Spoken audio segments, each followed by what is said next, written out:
ದೇವರ ನಾಮದಲ್ಲಿ ಎಲ್ಲರಿಗೂ ಶುಭಾಶಯಗಳು. ಬಂಧುಗಳೇ, ದೇವರ ಕೃಪೆಯಿಂದ ನೀವೆಲ್ಲ ಚೆನ್ನಾಗಿದ್ದೀರಾ ಎಂದು ಭಾವಿಸುತ್ತೇನೆ. ದೇವರ ಕೃಪೆಯಿಂದ ನಾವೆಲ್ಲರೂ ಚೆನ್ನಾಗಿದ್ದೇವೆ. ಇತ್ತ ಬಾಗಿಲು ತೆರೆಯುವ ಪ್ರಾರ್ಥನೆ ಯೇಸುವಿನ ನಾಮದಲ್ಲಿರುವ ಅದ್ಭುತ ಶಕ್ತಿ. ದೇವರು ಕೇಳುವ ಪ್ರಾರ್ಥನೆ ಯಾವುದು?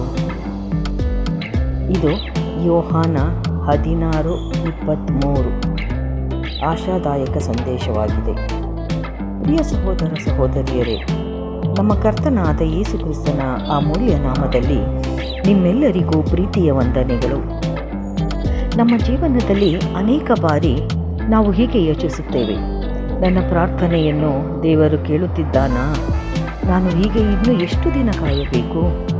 ನನ್ನ ಕಣ್ಣೀರನ್ನು ದೇವರು ನೋಡುತ್ತಾ ಇಲ್ಲ ಅಥವಾ ನೋಡುತ್ತಿದ್ದಾನೆಯೇ? ಇಂದು ಯೋಹಾನ 16:23 ಯೇಸು ನಮಗೆ ಒಂದು ಅದ್ಭುತವಾದ ವಾಗ್ದಾನವನ್ನು ನೀಡುತ್ತಾನೆ. ನೀವು ನನ್ನ ಹೆಸರಿನಲ್ಲಿ ತಂದೆಯನ್ನು ಏನೇ ಕೇಳಿದರೋ ಆತನು ನಿಮಗೆ ಕೊಡುವನು. ಈ ವಚನವು ಕೇವಲ ಒಂದು ಮಾತಲ್ಲ, ಇದು ದೇವರ ಮೇಲಿನ ನಮ್ಮ ನಂಬಿಕೆಯನ್ನು ಬಲಪಡಿಸುವ ಜೀವಂತ ವಾಗ್ದಾನವಾಗಿದೆ. ಇಂದು ದೇವರು ನಮ್ಮನ್ನು ಹೆಚ್ಚು ನಂಬಿಕೆಯಿಂದ, ಪ್ರೀತಿಯಿಂದ ಮತ್ತು ದೃಢ ವಿಶ್ವಾಸದಿಂದ ಪ್ರಾರ್ಥಿಸಲು ಕರೆಯುತ್ತಿದ್ದಾನೆ. ಹಾಗಾಗಿ ಯೇಸುವಿನ ನಾಮದಲ್ಲಿರುವ ಅಧಿಕಾರ, ಯೇಸುವಿನ ನಾಮವು ಕೇವಲ ಒಂದು ಹೆಸರು ಅಲ್ಲ, ಅದು ರಕ್ಷಣೆ, ಕೃಪೆ ಮತ್ತು ಜಯದ ನಾಮವಾಗಿದೆ. ನಾವು ನಮ್ಮ ಸ್ವಂತ ಯೋಗ್ಯತೆಯಿಂದಲ್ಲ, ಯೇಸುವಿನ ಕೃಪೆಯಿಂದ ದೇವರ ಸನ್ನಿಧಿಗೆ ಬರುತ್ತೇವೆ. ಆದ್ದರಿಂದ ಯೇಸುವಿನ ನಾಮದಲ್ಲಿ ಮಾಡುವ ಪ್ರಾರ್ಥನೆಗೆ ಒಂದು ವಿಶೇಷ ಮಹತ್ವವಿದೆ. ದೇವರು ತನ್ನ ಮಕ್ಕಳ ಪ್ರಾರ್ಥನೆಯನ್ನು ಕೇಳುತ್ತಾನೆ. ಒಬ್ಬ ಪ್ರೀತಿಯ ತಂದೆ ತನ್ನ ಮಗುವಿನ ಧ್ವನಿಯನ್ನು ಗುರುತಿಸುವಂತೆ ಪರಲೋಕದ ತಂದೆಯೂ ತನ್ನ ಮಕ್ಕಳ ಪ್ರಾರ್ಥನೆಯನ್ನು ಗಮನದಿಂದ ಕೇಳುತ್ತಾನೆ. ಕೆಲವೊಮ್ಮೆ ಉತ್ತರ ತಕ್ಷಣ ಬರುತ್ತದೆ, ಕೆಲವೊಮ್ಮೆ ಕಾಯಬೇಕಾಗುತ್ತದೆ. ಆದರೆ ದೇವರು ಮಾತ್ರ ಎಂದಿಗೂ ಮೌನವಾಗಿರುವುದಿಲ್ಲ. ಆತನು ತನ್ನ ಸಮಯದಲ್ಲಿ ಅತ್ಯುತ್ತಮವಾದುದನ್ನು ಮಾಡುತ್ತಾನೆ. ನಂಬಿಕೆಯಿಂದ ಪ್ರಾರ್ಥಿಸಿರಿ. ಪ್ರಾರ್ಥನೆ ಕೇವಲ ಪದಗಳಲ್ಲ, ಅದು ದೇವರ ಮೇಲಿನ ವಿಶ್ವಾಸದ ಅಭಿವ್ಯಕ್ತಿ.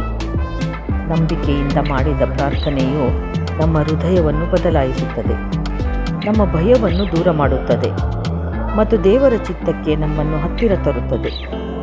ದೇವರ ಚಿತ್ತದ ಪ್ರಕಾರ ಕೇಳುವುದು, ಯೇಸುವಿನ ನಾಮದಲ್ಲಿ ಕೇಳುವುದು ಎಂದರೆ ದೇವರ ಚಿತ್ತಕ್ಕೆ ಹೊಂದಿಕೆಯಾಗುವ ಹೃದಯದಿಂದ ಕೇಳುವುದು.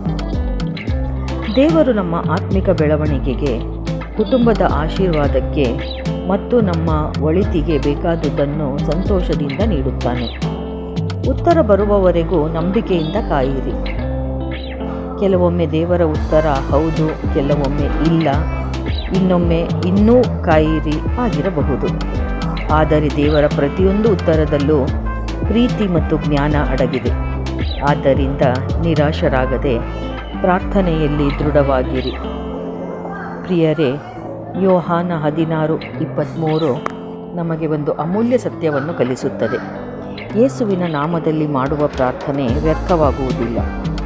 ದೇವರು ನಮ್ಮ ಪ್ರಾರ್ಥನೆಗಳನ್ನು ಕೇಳುತ್ತಾನೆ, ನಮ್ಮ ಕಣ್ಣೀರನ್ನು ನೋಡುತ್ತಾನೆ ಮತ್ತು ತನ್ನ ಸಮಯದಲ್ಲಿ ಅತ್ಯುತ್ತಮವಾದ ಉತ್ತರವನ್ನು ನೀಡುತ್ತಾನೆ. ಇಂದಿನಿಂದ ಭಯವನ್ನು ಬಿಟ್ಟು ವಿಶ್ವಾಸದಿಂದ ಪ್ರಾರ್ಥಿಸೋಣ. ದೇವರ ವಾಗ್ದಾನವನ್ನು ಹಿಡಿದುಕೊಂಡು ನಿರಂತರವಾಗಿ ಯೇಸುವಿನ ನಾಮದಲ್ಲಿ ಬೇಡಿಕೊಳ್ಳೋಣ. ಪ್ರಾರ್ಥನೆ ಮಾಡೋಣ. ಪ್ರೀತಿಯ ಪರಲೋಕದ ತಂದೆಯೇ, ನಿನ್ನ ಮಹಿಮೆಯ ನಾಮವನ್ನು ಸ್ತುತಿಸುತ್ತೇವೆ. ಯೇಸು ಕ್ರಿಸ್ತನ ಅಮೂಲ್ಯ ನಾಮದಲ್ಲಿ ನಿನ್ನ ಸನ್ನಿಧಿಗೆ, ಯೇಸು ಕ್ರಿಸ್ತನ ಮೂಲಕ ನಿನ್ನ ಸನ್ನಿಧಿಗೆ ಬರಲು ಅವಕಾಶ ನೀಡಿದ್ದಕ್ಕಾಗಿ ನಿನಗೆ ಕೃತಜ್ಞತೆಗಳು. ಯೋಹಾನ 16:23 ನೀಡಿದ ನಿನ್ನ ವಾಗ್ದಾನಕ್ಕಾಗಿ ಧನ್ಯವಾದಗಳು. ನಮ್ಮ ಪ್ರಾರ್ಥನೆಗಳಲ್ಲಿ ಹೆಚ್ಚು ನಂಬಿಕೆ, ತಾಳ್ಮೆ ಮತ್ತು ದೃಢ ವಿಶ್ವಾಸವನ್ನು ನೀಡು. ಇಂದು ಪ್ರಾರ್ಥನೆಗೆ ಉತ್ತರಕ್ಕಾಗಿ ಕಾಯುತ್ತಿರುವ ಪ್ರತಿಯೊಬ್ಬರನ್ನು ಆಶೀರ್ವದಿಸು. ರೋಗಿಗಳಿಗೆ ಆರೋಗ್ಯ, ದುಃಖದಲ್ಲಿರುವವರಿಗೆ ಸಾಂತ್ವನ, ಆರ್ಥಿಕ ಸಂಕಷ್ಟದಲ್ಲಿರುವವರಿಗೆ ಸಹಾಯ, ಕುಟುಂಬಗಳಲ್ಲಿ ಪ್ರೀತಿ ಮತ್ತು ಸಮಾಧಾನವನ್ನು ಅನುಗ್ರಹಿಸು. ನಮ್ಮ ಪ್ರಾರ್ಥನೆಗಳು ಯಾವಾಗಲೂ ನಿನ್ನ ಚಿತ್ತಕ್ಕೆ ಅನುಗುಣವಾಗಿರಲಿ. ನಮ್ಮ ಜೀವನವು ನಿನ್ನ ಮಹಿಮೆಯನ್ನು ಪ್ರತಿಬಿಂಬಿಸುವಂತಾಗಲಿ. ಇವೆಲ್ಲವನ್ನು ನಮ್ಮ ಕರ್ತನೂ ರಕ್ಷಕನೂ ಆದ ಯೇಸು ಕ್ರಿಸ್ತರ ಅಮೂಲ್ಯ ನಾಮದಲ್ಲಿ ಬೇಡುತ್ತೇವೆ. ಪಿತರ, ಸುತರ ಮತ್ತು ಪವಿತ್ರಾತ್ಮರ ನಾಮದಲ್ಲಿ ಆಮೇನ್, ಆಮೇನ್. ದೇವರ ನಾಮದಲ್ಲಿ ಎಲ್ಲರಿಗೂ ಶುಭಾಶಯ. ಪ್ರಿಯ ಸಹೋದರ ಸಹೋದರಿಯರೇ, ನಮ್ಮ ಕರ್ತನಾದ ಯೇಸು ಕ್ರಿಸ್ತನ ಅಮೂಲ್ಯ ನಾಮದಲ್ಲಿ ನಿಮಗೆಲ್ಲರಿಗೂ ನಮಸ್ಕಾರಗಳನ್ನು ಸಲ್ಲಿಸುತ್ತಾ, ನಾವು ಇಂದು ಯಾವ ಕಾರಣಕ್ಕಾಗಿ ಇಲ್ಲಿ ಸಭೆ ಸೇರಿದ್ದೇವೆ, ಆ ಒಂದು ಉದ್ದೇಶವನ್ನು ನಾನಿಲ್ಲಿ ಹೇಳ ಬಯಸುತ್ತೇನೆ.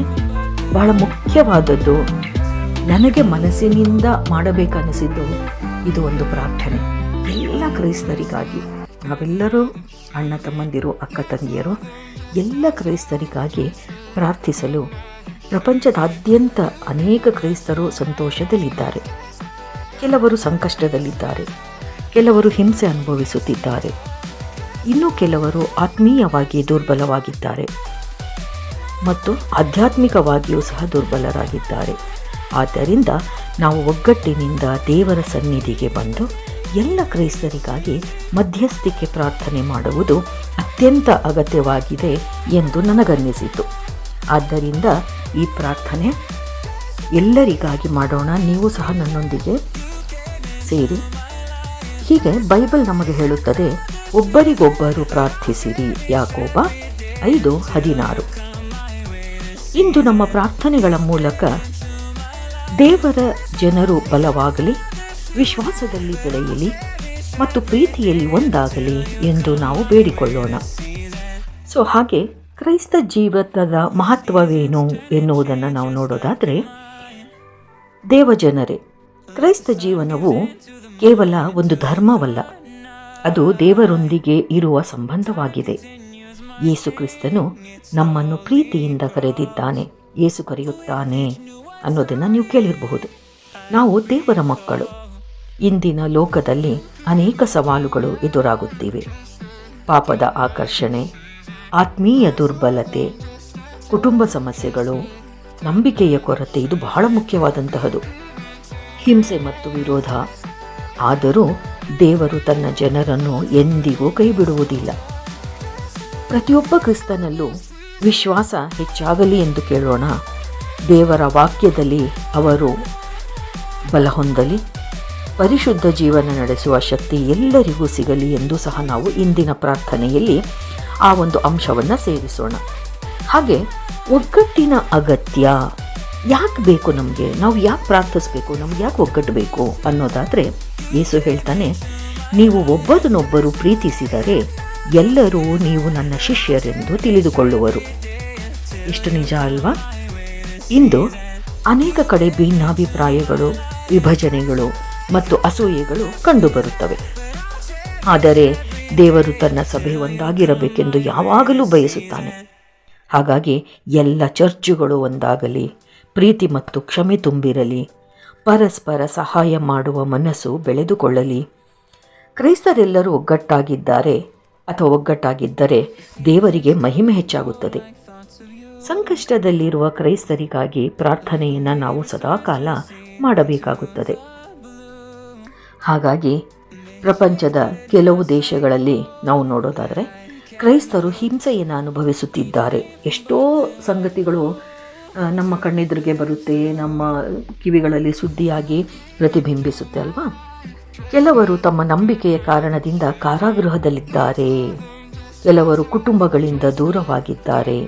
ಹಾಗಾಗಿ ದೇವರು ಅವರಿಗೆ ಧೈರ್ಯ, ಶಕ್ತಿ, ಸಮಾಧಾನ, ರಕ್ಷಣೆ ನೀಡಲಿ ಎಂದು ಸಹ ನಾವು ಕೇಳೋಣ. ಹಾಗೆ ಬೈಬಲ್ ಹೇಳುತ್ತೆ, ಭಯಪಡಬೇಡ, ನಾನು ನಿನ್ನೊಂದಿಗಿದ್ದೇನೆ. ದೇವರ ವಾಕ್ಯವಿದು.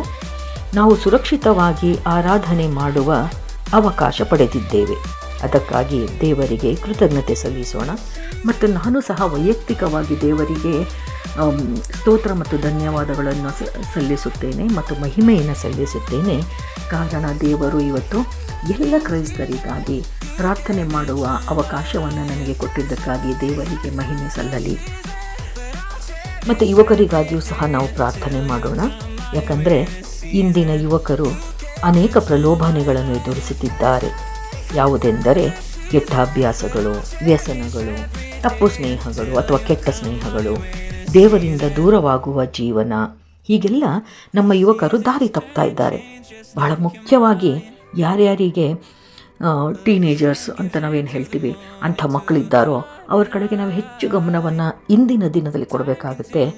ಆದರೆ ದೇವರು ಎಲ್ಲ ಯುವಕರನ್ನು ಶಕ್ತಿಶಾಲಿ ಸಾಕ್ಷಿಗಳಾಗಿಸಬಲ್ಲನು. ಹಾಗೆ ಯುವಕರು ದೇವರ ಮಾರ್ಗದಲ್ಲಿ ನಡೆಯಲಿ ಎಂದು ಸಹ ನಾವು ಪ್ರಾರ್ಥಿಸೋಣ. ದೇವಜನರೇ, ದೇವರ ವಾಕ್ಯವನ್ನು ಅವರು ಪ್ರೀತಿಸುವಂತಾಗಲಿ, ಸಮಾಜಕ್ಕೆ ಉತ್ತಮ ಮಾದರಿಯಾಗಿರಲಿ ಮತ್ತು ಕ್ರೈಸ್ತ ಕುಟುಂಬಗಳು ದೇವರ ಆಶೀರ್ವಾದದ ಕೇಂದ್ರಗಳಾಗಿರಬೇಕು. ಇಂದು ಅನೇಕ ಕುಟುಂಬಗಳಲ್ಲಿ ಜಗಳಗಳು, ಬೇರ್ಪಟ್ಟು ಬದುಕುವುದು, ಪ್ರಾರ್ಥನೆಯ ಕೊರತೆ, ಪ್ರೀತಿಯ ಕೊರತೆ ಕಾಣಬಹುದು. ಕೆಲವರು ಪ್ರತಿಯೊಂದು ಕುಟುಂಬವನ್ನು ಬಲಪಡಿಸಲಿ ಮತ್ತು ಅವರು ತಮ್ಮ ಒಂದು ಶಕ್ತಿಯಲ್ಲಿ ಕುಟುಂಬವನ್ನು ಬಲಪಡಿಸೋಕ್ಕೆ ನೋಡ್ತಾರೆ. ಆದರೆ ದೇವರು ಪ್ರತಿಯೊಂದು ಕುಟುಂಬವನ್ನು ಬಲಪಡಿಸಲಿ ಎಂದು ನಾವು ಇವತ್ತು ಪ್ರಾರ್ಥಿಸೋಣ. ಹಾಗೆ ಎಲ್ಲ ಕ್ರೈಸ್ತರ ಮನೆಗಳಲ್ಲಿ ಶಾಂತಿ ದೊರಕಲಿ, ಇತರರ ಮನೆಗಳಲ್ಲಿಯೂ ಸಹ ಶಾಂತಿ ದೊರಕಲಿ, ಕುಟುಂಬ ಪ್ರಾರ್ಥನೆ ಹೆಚ್ಚಾಗಲಿ, ಮಕ್ಕಳು ದೇವ ಭಯದಲ್ಲಿ ಬೆಳೆಯಲಿ, ದೇವರ ವಾಕ್ಯದ ಪ್ರಾಮುಖ್ಯತೆಯನ್ನು ತಿಳಿದುಕೊಂಡು ಕ್ರೈಸ್ತನ ಜೀವನದಲ್ಲಿ ಬೈಬಲ್ ಅತ್ಯಂತ ಮುಖ್ಯ ಎಂದು ತಿಳಿದುಕೊಳ್ಳಲಿ ಮತ್ತು ದೇವರ ವಾಕ್ಯ ಅವರಿಗೆ ಮಾರ್ಗದರ್ಶನ ನೀಡಲಿ. ಅದು ಅವರಿಗೆ ಪಾಪದಿಂದ ದೂರ ಇರಿಸುತ್ತದೆ ಮತ್ತು ಧೈರ್ಯ ನೀಡುತ್ತದೆ, ಆತ್ಮೀಯ ಬಲ ಕೊಡುತ್ತದೆ. ಆದ್ದರಿಂದ ಪ್ರತಿಯೊಬ್ಬ ಕ್ರೈಸ್ತನು ಪ್ರತಿದಿನ ಬೈಬಲ್ ಓದಬೇಕು, ದೇವರ ವಾಕ್ಯಕ್ಕೆ ಹಸಿವು ಹೆಚ್ಚಾಗಬೇಕು, ಸತ್ಯದಲ್ಲಿ ನಡೆಯುವ ಜೀವನ ದೊರಕಬೇಕು. ಹಾಗೆ ಪ್ರಾರ್ಥನೆ ಕ್ರೈಸ್ತನ ಆತ್ಮೀಯ ಉಸಿರು. ಪ್ರಾರ್ಥನೆಯ ಮೂಲಕ ದೇವರೊಂದಿಗೆ ನಾವು ಮಾತನಾಡುತ್ತೇವೆ, ಶಕ್ತಿ ಪಡೆಯುತ್ತೇವೆ, ಸಮಸ್ಯೆಗಳಿಗೆ ಪರಿಹಾರ ಕಂಡುಕೊಳ್ಳುತ್ತೇವೆ. ಹಾಗೆ ಬೈಬಲ್ನಲ್ಲಿ ಅನೇಕ ಅದ್ಭುತಗಳು ಪ್ರಾರ್ಥನೆಯ ಮೂಲಕ ಸಂಧಿಸಿವೆ. ಎಲ್ಲರೂ ಪ್ರತಿದಿನ ಪ್ರಾರ್ಥಿಸಬೇಕು. ಕುಟುಂಬಕ್ಕಾಗಿ ಪ್ರಾರ್ಥಿಸಬೇಕು, ದೇಶಕ್ಕಾಗಿ ಪ್ರಾರ್ಥಿಸಬೇಕು, ಚರ್ಚಿಗಾಗಿ ಪ್ರಾರ್ಥಿಸಬೇಕು. ಹಾಗಾಗಿ ನಾವು ಎಲ್ಲ ವಿಷಯಗಳಲ್ಲೂ ದೇವರೊಂದಿಗೆ ಸಂಬಂಧವನ್ನು ಇಟ್ಕೊಂಡು ಪ್ರತಿ ನಿಮಿಷವೂ ದೇವರೊಂದಿಗೆ ಮಾತಾಡ್ತಾ ಇರೋದೇ ನಮ್ಮ ಒಂದು ಪ್ರಾರ್ಥನೆ.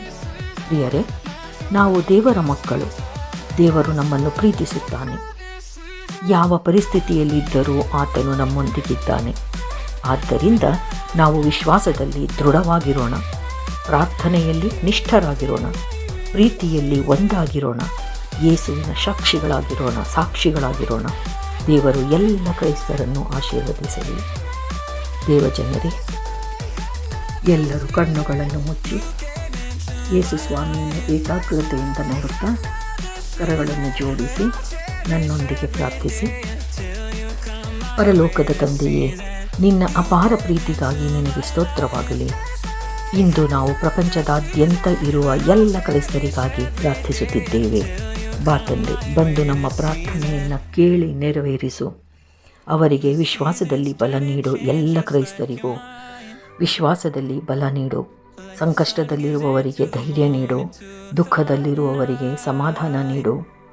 ಯುವಕರನ್ನು ನಿನ್ನ ಮಾರ್ಗದಲ್ಲಿ ನಡೆಸು.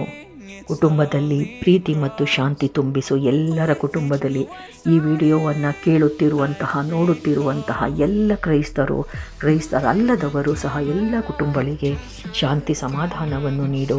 ಪ್ರೀತಿ ಶಾಂತಿಯನ್ನು ತುಂಬಿಸು. ನಿನ್ನ ಸಭೆಯನ್ನು ಒಂದಾಗಿಸು. ನಾವು ಎಲ್ಲರೂ ನಿನ್ನ ಬೆಳಕಾಗಿ ಈ ಲೋಕದಲ್ಲಿ ಜೀವಿಸುವಂತೆ ಸಹಾಯ ಮಾಡು.